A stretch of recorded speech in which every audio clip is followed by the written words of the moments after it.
perdamaian Aceh yang telah memasuki 14 tahun, yang seharusnya membawa Aceh jauh lebih maju dan modern.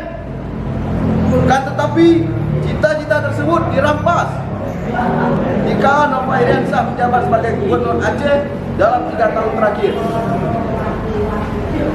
Pencurian anggaran pembangunan yang semakin merajalela dilakukan pemerintahannya, hingga hak kaum duafa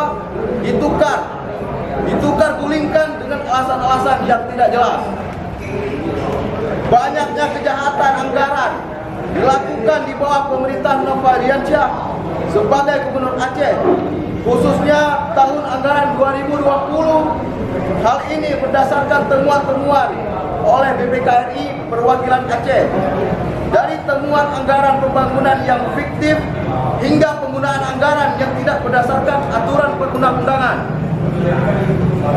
Dalam laporan hasil pemeriksaan LHP atas laporan keuangan pemerintah daerah tahun 2020, BPKRI Perwakilan Aceh mencatat ada 245 temuan pada setiap SKPA yang mengalami kerugian negara hingga ratusan miliar. Contoh kasus, ada belanja modal pada Dinas Pendidikan Aceh yang tidak sesuai ketentuan hukum sebesar 95 miliar, dan pembentukan tim TAPA yang jumlah anggotanya sudah tidak sesuai dengan ketentuan hukum yang berlaku sehingga sangat membebani keuangan daerah. Hal seperti inilah yang menyebabkan Aceh tidak akan pernah keluar dari predikat provinsi termiskin di Sumatera. Dan Nova Iriansyah lah yang harus bertanggung jawab atas semua ini. Belum lagi temuan baru-baru ini oleh Badan Anggaran DPRA, yaitu penyimpangan realisasi pada anggaran dana otsus atau dana otonomi khusus yang notabene dana yang didapat Aceh pasca perdamaian 2006. Dana otsus tersebut yang seharusnya digunakan untuk pembiayaan pembangunan dan pemeliharaan infrastruktur, pemberdayaan ekonomi rakyat, pengatasan kemiskinan, serta pendanaan pendidikan, sosial, dan kesehatan.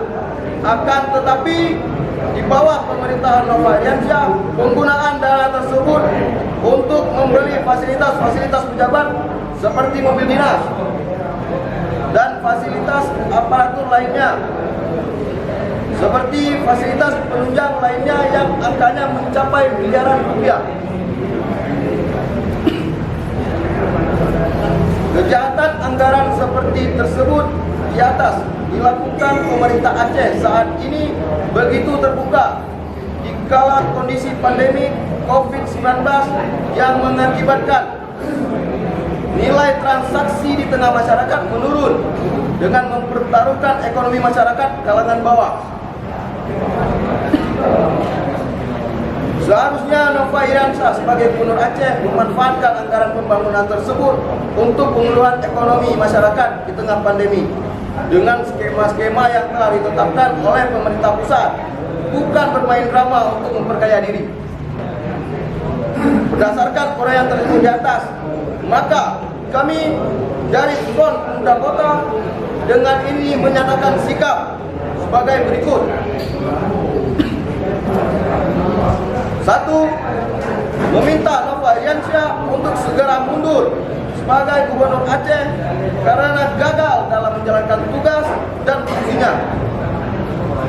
Mendesak DPRA untuk menolak laporan keterangan pertanggungjawaban Gubernur Aceh tahun 2020 secara tegas tanpa kompromi dan immingan apapun. Yang ketiga, meminta DPRA dengan segala fungsi dan hak yang melekat pada lembaga tersebut untuk segera memecat atau menurunkan Nova Iriansyah sebagai Gubernur Aceh. Demikian pernyataan sikap dari kami sebagai bentuk aspirasi pemuda kota menyikapi atas kegagalannya Nova Iriansyah sebagai Gubernur Aceh. Banda Aceh, 29 Juli 2021. Front Pemuda Kota. Saya Ketua Syukran Aliansyah Putra. Sekian. Lembah sudah selesai. Kami persilakan bagi kita memang dalam banyak sisi supaya silakan untuk 3 tanya saja. Saya kira sudah cukup lah mewakili tentang hal ini. Silakan bagi teman-teman jika ada yang mau disampaikan ke kita, ada masukan bagaimana, silakan. Ya, dari mana? Saya dari Berita Kini. Jangan? Berita Kini. Berita Kini ya. Ini yang saya tanyakan, grup besarnya ini menolak LKPJ pemerintah Aceh tahun 2020, ya kan? Sedangkan LKPJ ini setahu saya sudah diparipurnakan dan sudah diterima oleh DPR. Ini bagaimana nih Pak? Baik. Saya tanggapi ya terkait pertanyaan dari saudara Berita Kini ya. Hari ini di DPR sendiri sampai saat ini LKPJ tersebut belum sebuah kanun, belum dijadikan sebuah kanun. Artinya LKPJ sendiri belum disahkan oleh DPR sendiri. Nah, hadirlah kita hari ini adalah untuk mendukung, mendesak DPR untuk menolak LKPJ tersebut sebelum menjadi kanun. Artinya kalau sudah menjadi kanun itu tidak bisa diganggu. Nah, itulah hadirnya kita membahas ini untuk mendukung DPR untuk menolak. Jadi artinya sifatnya menolak penyusunan kanun yang sudah dilakukan. Ya, artinya sebelum menjadikan sebuah kanun itu masih bisa kita desak untuk ditolak. Itu aja. Ya, jangan ada nanti tidak ada itu sudah jelas berupa sikap kita yang kita sampaikan. Terima kasih atas waktu kehadiran teman-teman hadir pada hari ini ya. Oke, terima kasih. Kami dari media Milan ID ingin menanyakan terkait berkenaan dengan konferensi pers hari ini. Selain konferensi pers, ada nggak kegiatan-kegiatan yang lain di samping ini dari Front Pemuda Kota? Nah, Atau turun aksi begitu? Oh ya, nanti ya. Ini tindak lanjut dari kegiatan ini apa dulu? ini saya tanggapi ya terkait dengan pertanyaan dari saudara Irfan. Dari Nukila. dari Nukila. Gila. Nah, kita di sini inilah bentuk demokrasi kita. Kita menyampaikan konferensi pers hari ini. Kalau ini tidak digubris, kita akan memperingatkan DPR dan siap-siap aja kalau memang ini tidak ditindaklanjuti. Saya khawatirkan akan ada turun massa di lapangan untuk mendesak hal seperti ini. Karena hari ini kita sendiri sudah cukup muak dengan sandiwara-sandiwara yang dimainkan oleh pemerintah Aceh. Jadi itu aja.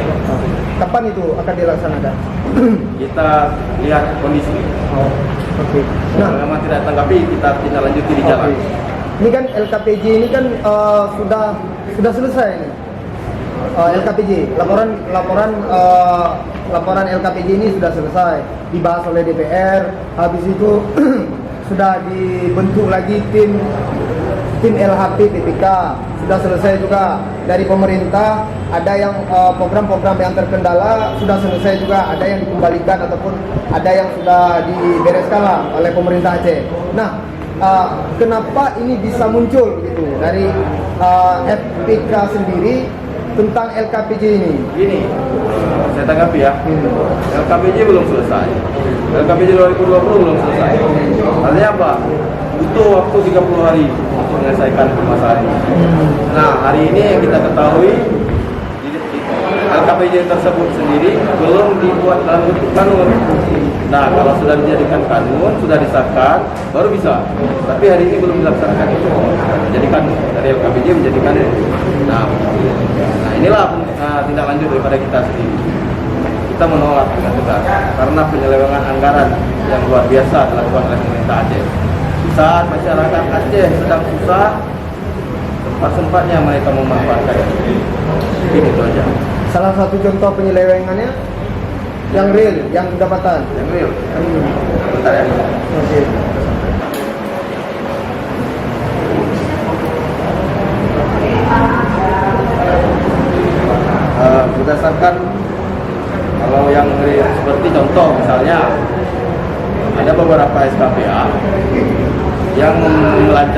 aparaturnya mobil baru. Itu ada beberapa dinas seperti Perkim, itu mereka membelanjakan hampir 2,2 miliarnya membelanjakan semua aparaturnya. Terus ada juga kita di sini ada resume dari pemeriksaan BPK kemarin. Nah, di sini juga disampaikan masalah pengelolaan kegiatan belanja modal pada Dinas Pendidikan Aceh sebesar 95 miliar tidak sesuai ketentuan. Nah, ini berdasarkan data BPK. Jadi artinya memang terlalu banyak penyelewengan yang dilakukan di luar ketentuan hukum yang ada. Kemudian artinya ini bukan pada gubernur tapi pada DPRA. Gubernur pada DPRA. Ya, karena selaku DPRA yang mempunyai hak yang melekat pada diri. Oke, tadi saya membaca juga poin 211, itu kan Ahmad sendiri mengatakan dikhawatirkan akan turun aksi yang besar. Seandainya ini tidak ditindaklanjuti. Oh iya. Jadi Bang, ada nggak Bang kira-kira waktu yang orang Abang kasih kepada DPRA untuk menindaklanjuti? Ada nggak target waktu yang berapa bulan atau berapa minggu gitu? Enggak. Artinya kita ini sudah disampaikan, kalau ini tidak digubris, ya kita akan berjalan. Ya, kira sudah cukup. Terima kasih atas kehadiran teman-teman semua. Kita hadir di sini atas kegelisahan itu dalam kondisi pandemi dan pembatasan secara ini Sedikit lagi, sedikit lagi Pak. jadi kan sekarang ini kan DPRA kan sudah membentuk yang namanya pansus pengadaan barang dan jasa. Nah, terkait berkenaan dengan serapan anggaran yang lemah di tahun 2021. Nah, APBA tahun 2021 16,9 triliun. Nah, bagaimana sikap FPK sendiri terhadap dengan serapan lemahnya dari pemerintah Aceh? Nah, mungkin di luar konteks ini sedikit. Ini kita tetap dalam konteks jadi kita belum mendalami isu tersebut. Jadi kami Oke ya. Mas, Saja singkat aja saya kira. Terima kasih atas kehadiran teman-teman. Saya kira alhamdulillah terima kasih. Semoga ini adalah langkah maju untuk kita pemerintah Aceh dari kaum pemuda. Demikian. Billahi fisabilillah. Wassalamualaikum warahmatullahi wabarakatuh.